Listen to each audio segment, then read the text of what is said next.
Hi, I'm Peter Adamson, and you're listening to the History of Philosophy podcast, brought to you with the support of the Philosophy Department at King's College London and the LMU in Munich.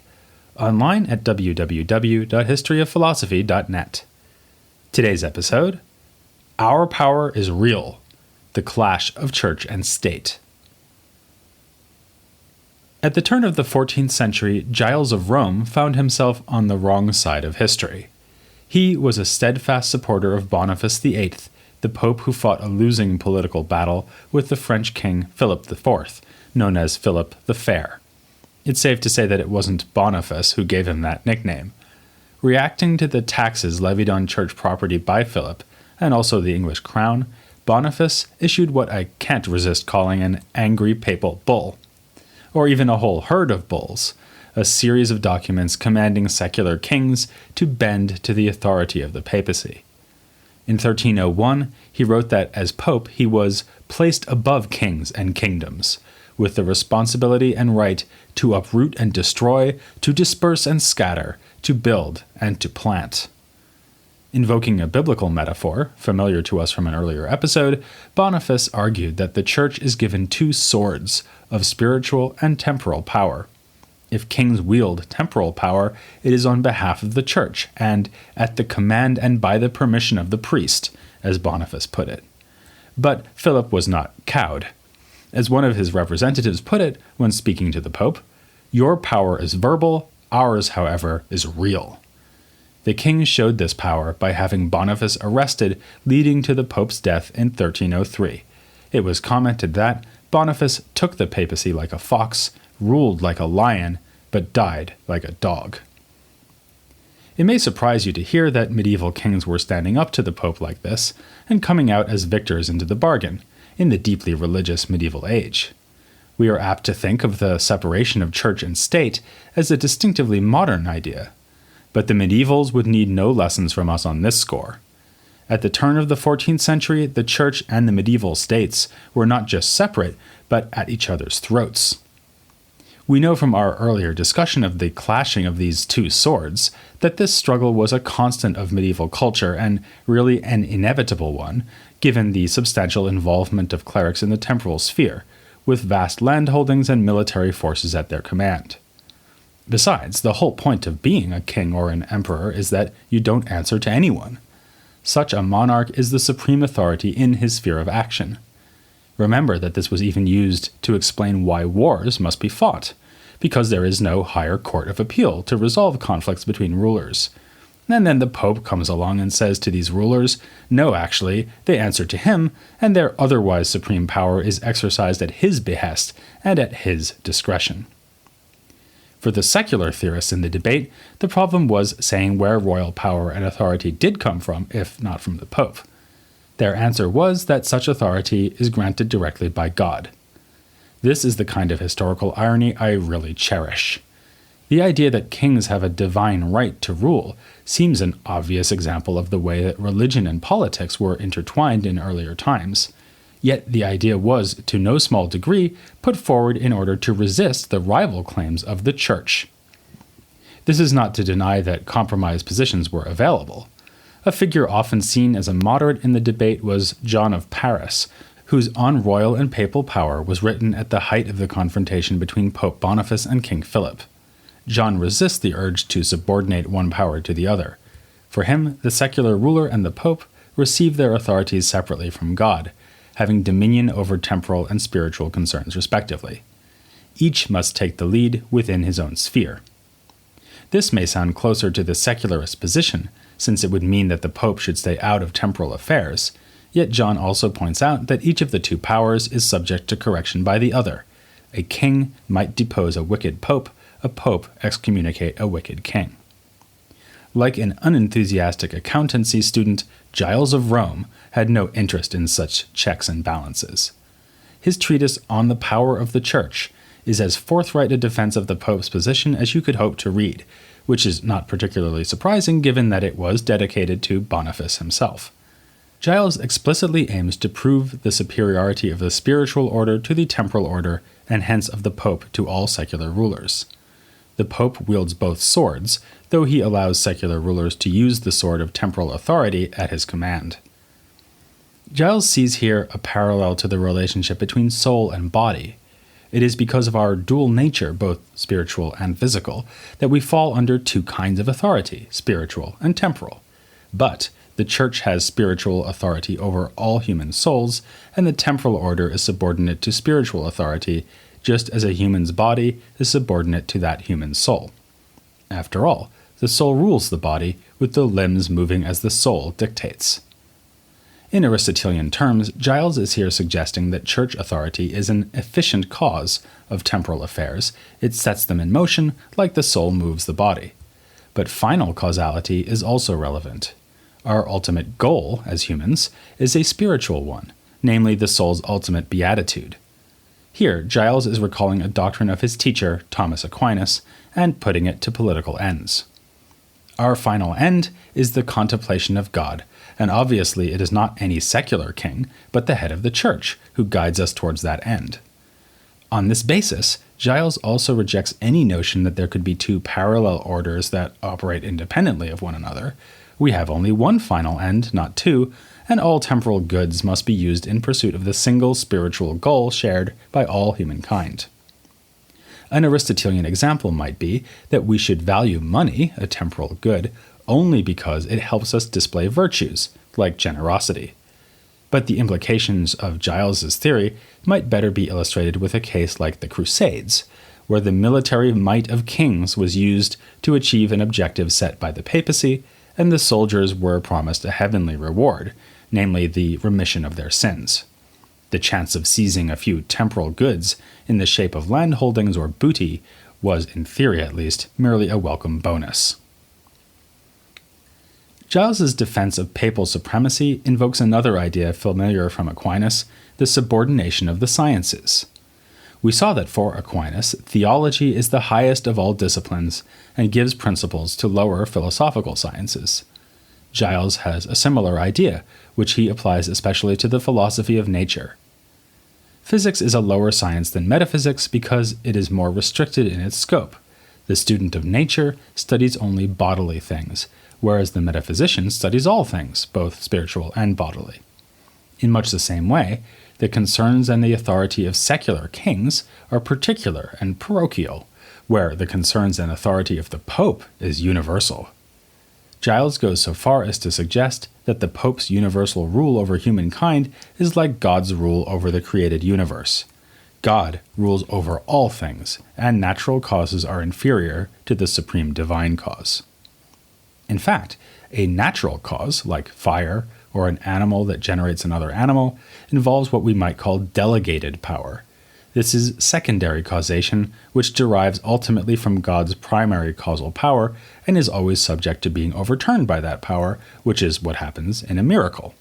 Just so, the Pope may frequently allow secular affairs to proceed as if they were independent, but he can always assert his ultimate authority if he wishes.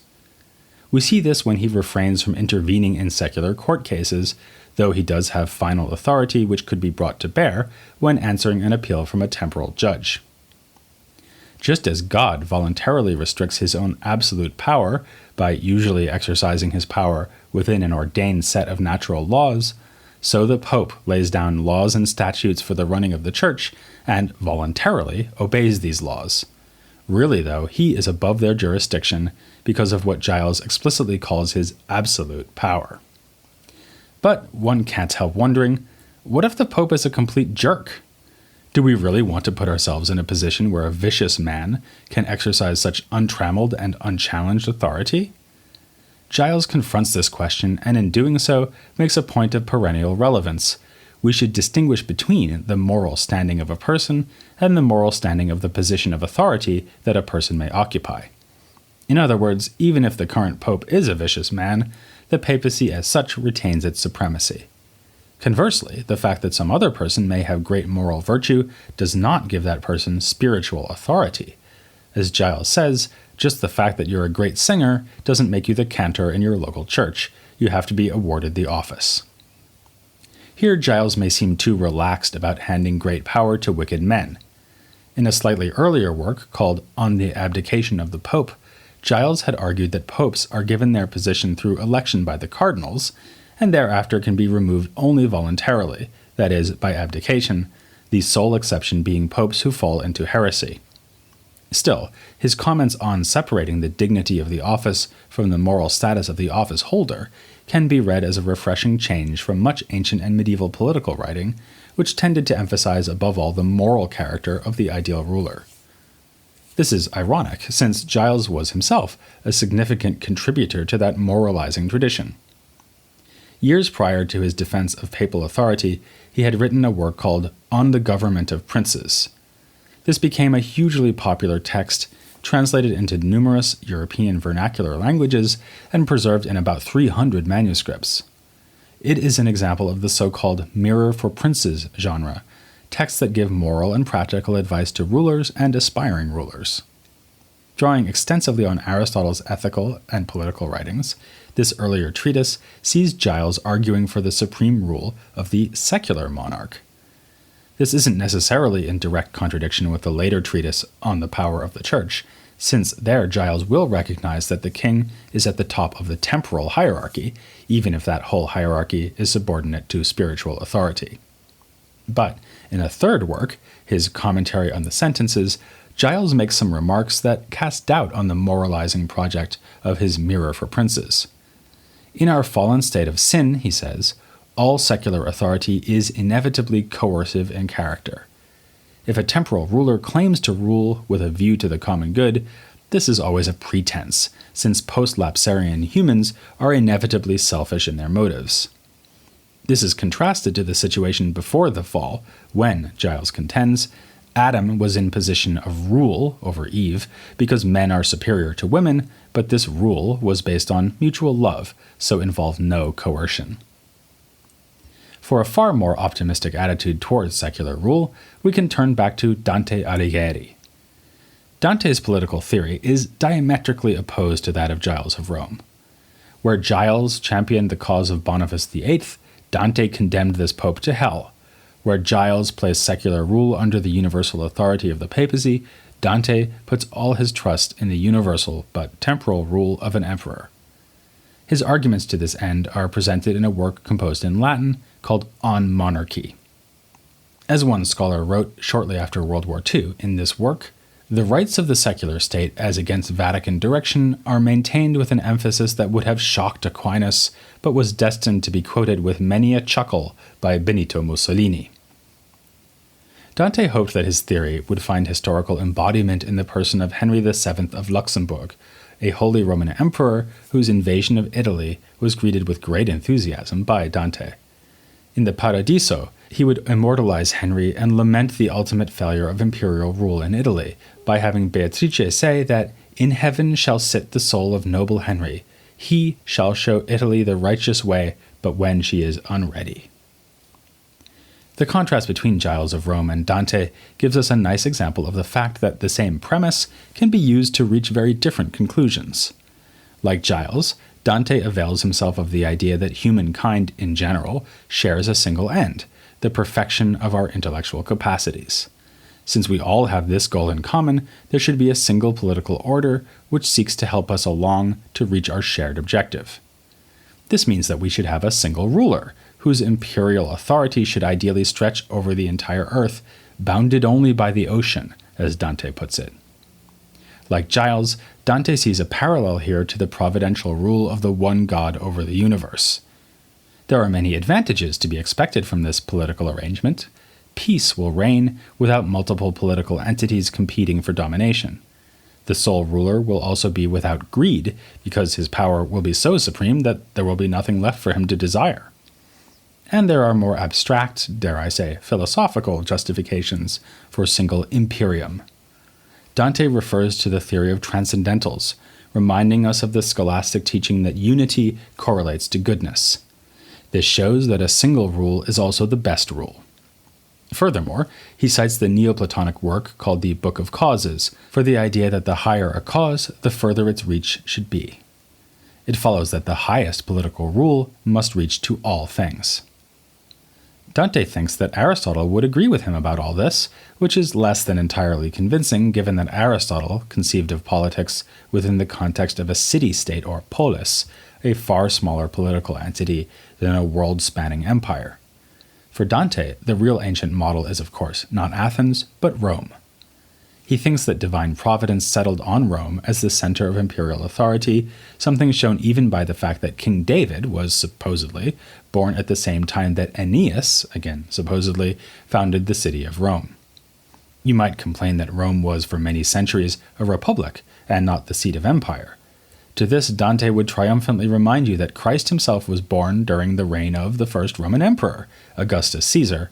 What could be a greater indication of God's approval? On the last page of On Monarchy, Dante somewhat grudgingly admits that the emperor owes respect and deference to the pope as a son does to his father.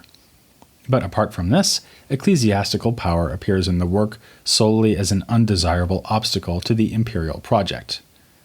Dante here reflects on the tensions between the papacy and secular rule in his own lifetime. He rejects the biblical interpretation that has two swords being put in the hands of the church, and denies that political authority was ever in the gift of the church, either by nature or by divine command. Where Giles of Rome referred to the Old Testament passages to prove that kings were invested with their office by priests among the Hebrews, Dante points out that the Christian church arose only after the establishment of the Roman Empire under Augustus. This obviously shows that imperial authority cannot derive from the command of the popes, since the church didn't even exist when imperial authority was originally and most successfully exercised. Just as there has been scholarly controversy as to whether the philosophical ideas of the Convivio are retained in the Divine Comedy, so interpreters don't agree about the relationship between the Dante of On Monarchy and the Dante of the Comedy. It's been proposed that On Monarchy represented a passing phase of enthusiasm for secular rule, with a more theological attitude emerging in the famous poem. But there are numerous signs that Dante's political attitudes remained fairly constant throughout his career. He champions the Roman Empire in the Convivio as well, and in both On Monarchy and in the Comedy decries the idea that the Emperor Constantine placed the western realms of Christendom under the power of the papacy. Even if Constantine did this, he had no legitimate standing to do so, since the realms of the empire must remain united and under a sole temporal ruler. Dante even has Constantine appear in paradise to admit his error. And just in case we're not yet sure how Dante feels about the medieval papacy, Canto 19 of Inferno predicts the damnation of Boniface and treats us to the spectacle of another pope being punished for simony by being buried head down in the earth, with his legs and feet writhing as they are burned by flames. While it would be hard to imagine anyone taking a firmer stance against the misdeeds of the church, we're about to meet another Italian who gave it a good try.